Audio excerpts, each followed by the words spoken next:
মা পেয়েছি আমি আর আমার মা পেয়েছি আসি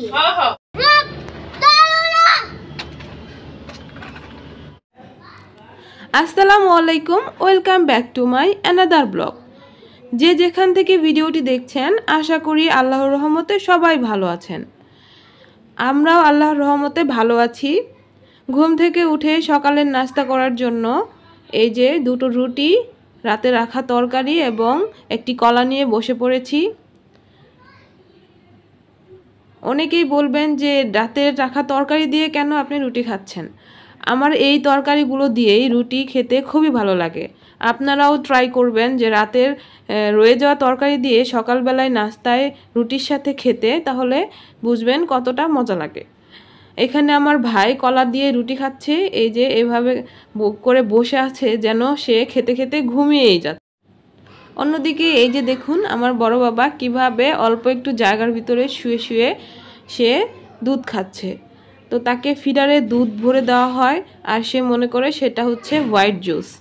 যাই হোক, তারপরে ওরা খাওয়া দাওয়া শেষ করে এখানে খেলাধুলা করছিল।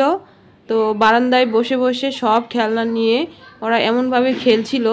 আমি এখানে বসেছিলাম কারণ আমার বড় বাবা কিছুক্ষণ পরে পরেই চান্স পেলেই উপরে থেকে জিনিসপাতি নিচে ফেলে দেয়। তো যেহেতু 7 তলা থেকে নিচে জিনিস ফেলে দিলে ওগুলা ভেঙে যাওয়ার সম্ভাবনা থাকে, তাই চেষ্টা করি যতটুকু সতর্কতা অবলম্বন করা যায়।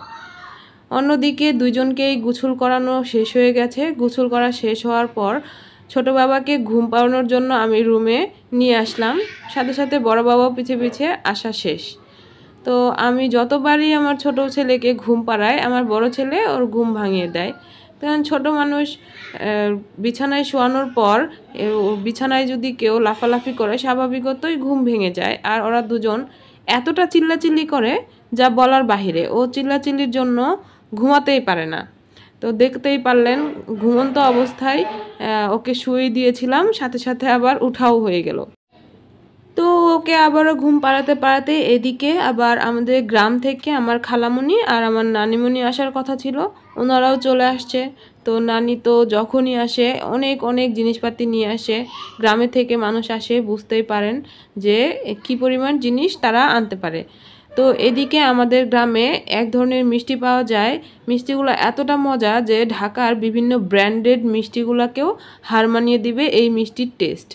তারপরে ওদিকে আবার বগুড়ার পাশাপাশি যেহেতু আমাদের বাড়ি, তো বগুড়ার ভালো দই পাওয়া যায়। তো এই দইটা কখনোই মিস করে না, যেই আমাদের গ্রাম থেকে আসুক না কেন বা আমরা যখনই যাই না কেন তখনই এই মিষ্টি আর এই দই আমাদের বাসায় মাস্ট বি নিয়ে আসা হয়।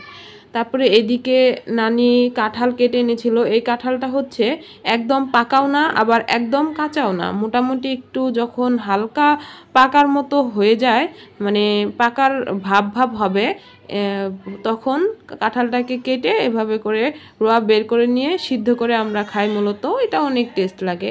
এই যে নানি এখানে নানা রকমের গোস্ত প্রজাতির জিনিসপাতি এনেছে, যেহেতু পলিতে আছে, এখন আমি জানি না কোনটা কি, তাই এভাবে আপনাদেরকে দেখিয়ে দিলাম। আর আজকে আম্মু স্পেশাল একটি আইটেম রান্না করেছে, যেটা হচ্ছে আমাদের গ্রামে খুবই বিখ্যাত একটি খাবার। এটা হচ্ছে পিঠালি বলে।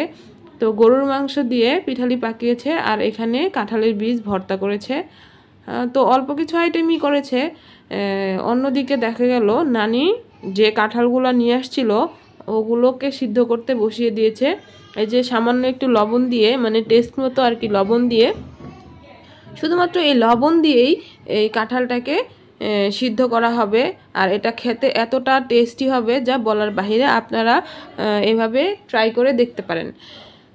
আর আমাদের গ্রামে আমাদের নিজেদের বাড়িতে, মানে আমার দাদু বাড়িতে আমাদের গাছ আছে, ওখান থেকে কিছু আম নিয়ে আসা হয়েছে। তো আমগুলাও অনেক মজা। ওইগুলা ভিডিও ক্লিপ নিতে নিতে এদিকে আমার ছেলে উঠে যাবে, তাই তাড়াতাড়ি করে আমি খেতে বসে গেলাম। অবভিয়াসলি আজকে আপনাদের সাথে খাওয়াটা তো শেয়ার করতেই হবে, কারণ যেহেতু এত স্পেশাল একটি রেসিপি হয়েছে।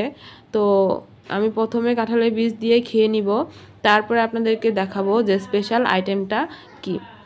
এই যে স্পেশাল আইটেম, এটা হচ্ছে গরুর মাংস দিয়ে করেছে, আমি আগেই বলেছিলাম। গরুর মাংস, তারপরে হচ্ছে আপনার চালের গুঁড়ি দিয়ে মূলত এই রান্নাটা করা হয়। এটা আমাদের উত্তরবঙ্গে খুবই ফেমাস একটি খাবার। আমাদের বগুড়া, জামালপুর, সিরাজগঞ্জ, পাবনা এই দিকের মানুষজন এই টাইপের খাবারটা বেশি খেয়ে থাকে। বিভিন্ন অনুষ্ঠান, বিয়েবাড়ি বা চল্লিশাতে এই খাবার খাওয়া হয়। তো যাই হোক, আপনারা যারা যারা এই খাবারটি চিনেন অবশ্যই আমাদের কমেন্টস করে জানাবেন। আর যারা যারা এইটার রেসিপি পেতে চান তারা অবশ্যই আমাদের কমেন্টস করে জানাবেন, এবং আমাদের ইউটিউব চ্যানেলে এই রেসিপিটি দেওয়া আছে, আপনারা চাইলে দেখে নিতে পারেন। তো খেতে খেতে অবশ্যই মনে হচ্ছিল কখন জানি আমার ছেলেটা উঠে যায়, তাড়াতাড়ি খেয়ে নেই।